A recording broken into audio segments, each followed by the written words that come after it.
Tara na, magluto tayo ng braised pata team. Gagamit lang tayo dito ng pata, yung pinakahulihan ng ating paa ng baboy.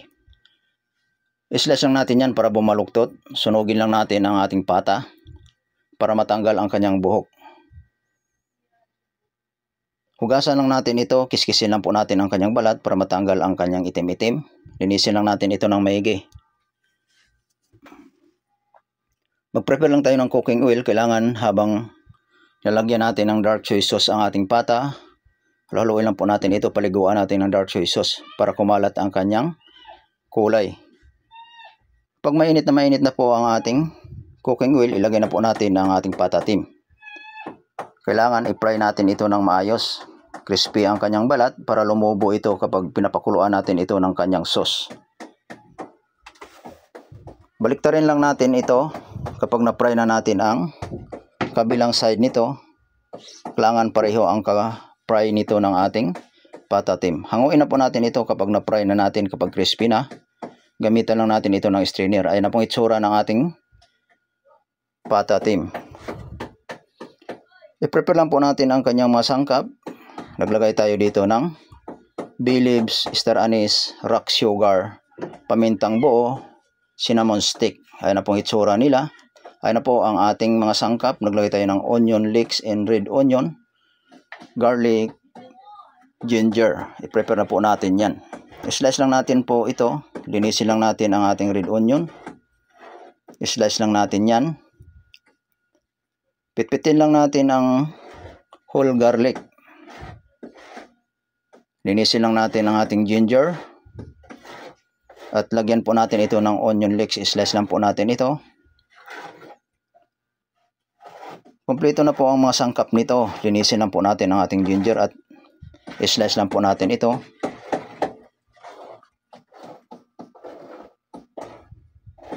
Kompleto na po ang sangkap.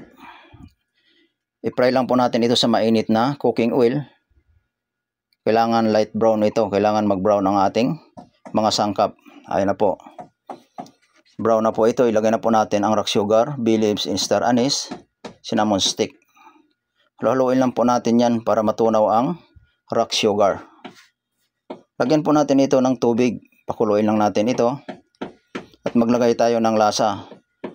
Ajinomoto, chicken powder or magic sarap. Maglagay tayo ng light soy sauce, nor seasoning, dark soy sauce. Paghaluin lang po natin yan at maglagay tayo ng red bean curd. Mga 2 kutsara lang ilagay natin. Halu-haluin lang po natin yan. Isama lang po natin ang mga pangpalasa sa ating isang mangkok. Lagyan po natin ito ng mosi. Haluin lang po natin yan lahat. Kailangan sama-sama na po yan. Ilagay na po natin sa ating kumukulong sauce sa ating pata. Haluin lang po natin yan. Pakuluin natin ito. At ilagay na po sa kaldero ang ating pata team.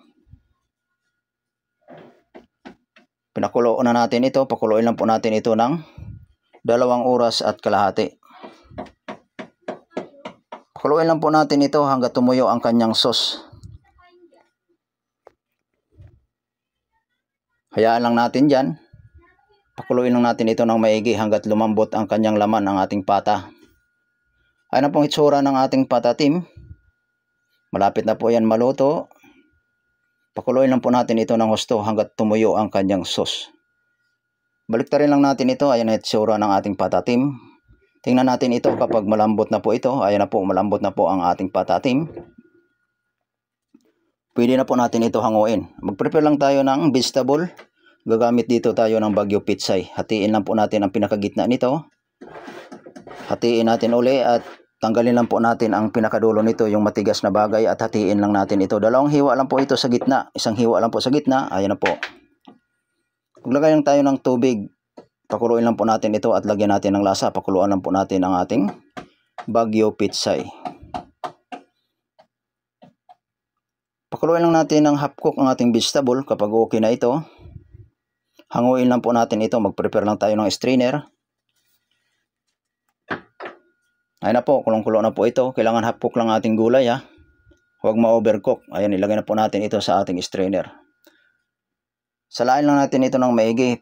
Pigain lang po natin ito para matanggal ang kanyang tubig sa ating Baguio Pitsay o vegetable. Ilagay na po natin ito sa ating oval plate. Ilagay na po natin ang pata. Malambot na po yan.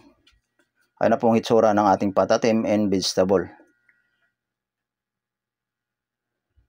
Malambot na po ang ating pata. Pakuluin lang po natin ang sauce nito ng ating patatim. Salain lang po natin ito sa strainer. At pakuluin lang po natin ang kanyang sauce.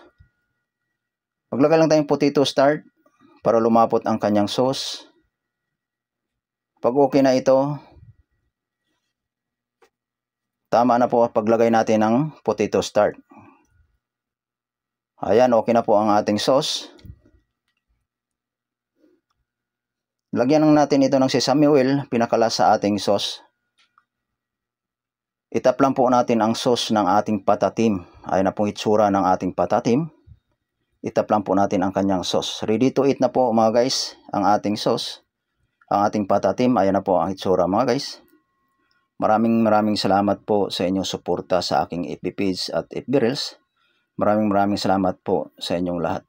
Shout out sa aking mga followers na magaganda at gwapo. Maraming salamat po sa inyong lahat.